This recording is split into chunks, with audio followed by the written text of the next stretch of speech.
it was almost a spontaneous movement, and there were also parallel communities in the desert in Syria. The Christian tradition associates the sort of flagship bearer is St. Anthony, who lived an outrageously long life from 251 to 356. So we're talking about a phenomenon that just sort of took off. And the communities, there were both men and women, not in the same community. There were three forms of communities. Some people went out in the desert strictly to be hermits, to live alone.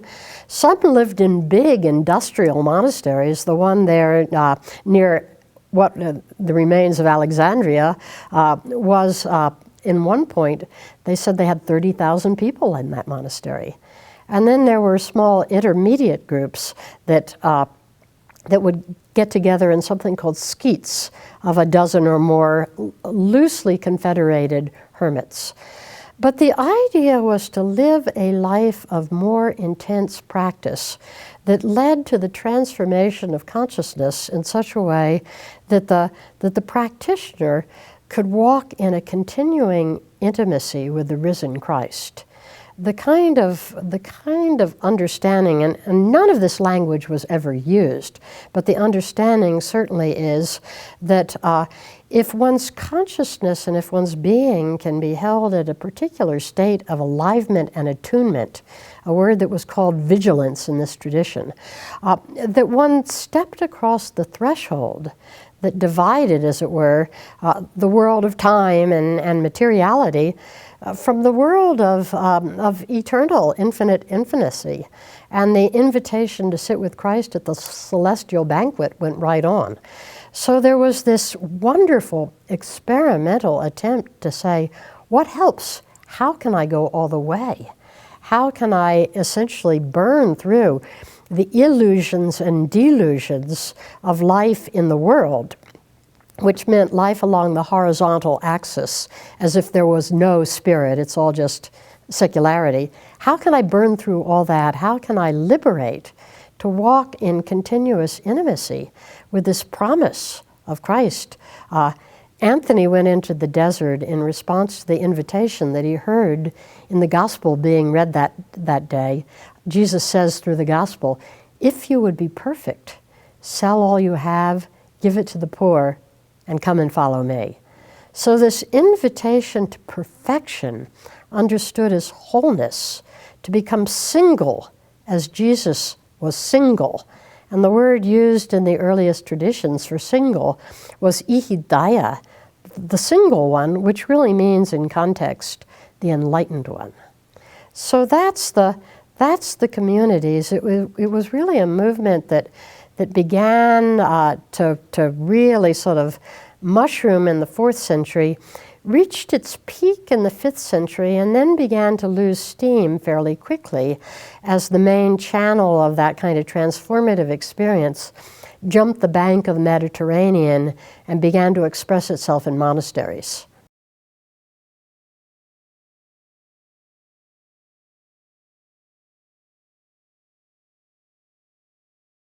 Well, women were doing the same thing in smaller proportions, but they were right there. And I think in the early days, when the first scholarship came on, there wasn't enough recognition of this. There tended to be the understanding that women founded communities of widows that did works of charity, and that the desert fathers were fathers. And that misimpression was passed on for a couple of generations of scholarship until people began to discover that some of these fathers were definitely mothers. And we have the writings of several of them. Amma Sincleta comes to mind right away, Amma Sarah, that are right in there walking parallel trajectories to the men. And I wouldn't even say that there's anything that you would pull out and say, well, they were doing it with a distinctly feminine side. They are as individual as human beings are individual. But there were women's communities, there were men's communities, there were women hermits, there were men hermits. We don't seem to have much indication of what are called today mixed communities, men and women living right alongside each other. But they were definitely equal parallel tracks into this transformed land.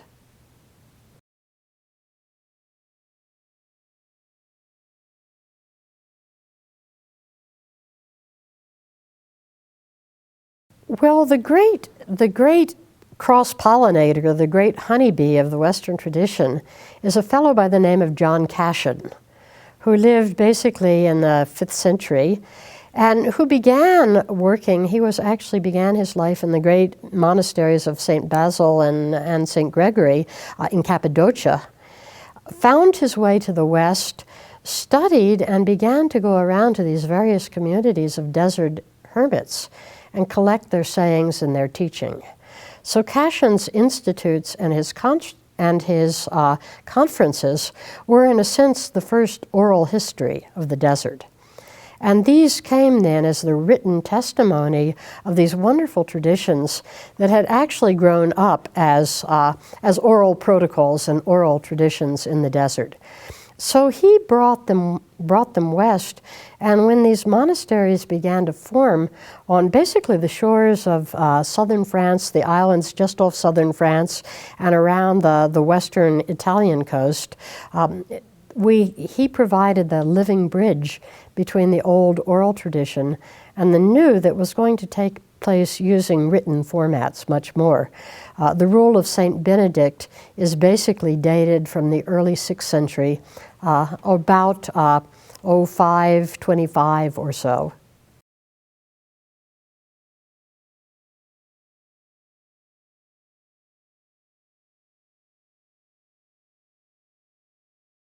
Well, I think the separation is implicit in the theology of the West, and it happened much less so in Celtic Christianity. And I think Celtic Christianity is a very interesting side story because it got a lot of the traditions straight out of the desert through the sea trade without having to make their way through the Roman cultural milieu of Italy, southern France. And so we have a lot of the more direct line of transmission showing up in Celtic Christianity, where there was, I think, a much more equal empowerment of men and women in the power structure. But it became so antithetical in the tradition. From the 4th century, the edicts were in place that well, of course, only males could be priests in the Western milieu, and then priests couldn't be married. So more and more, the women were left with no real functional access point to the theological and the administrative, the power structures of Roman Christianity. And that grows out of old prejudices that are largely Romanic. And it's only as we've begun to see the Celtic tradition mirroring this back to us that we see how what a strong, what would Ken say, lower left and lower right cultural skew this was.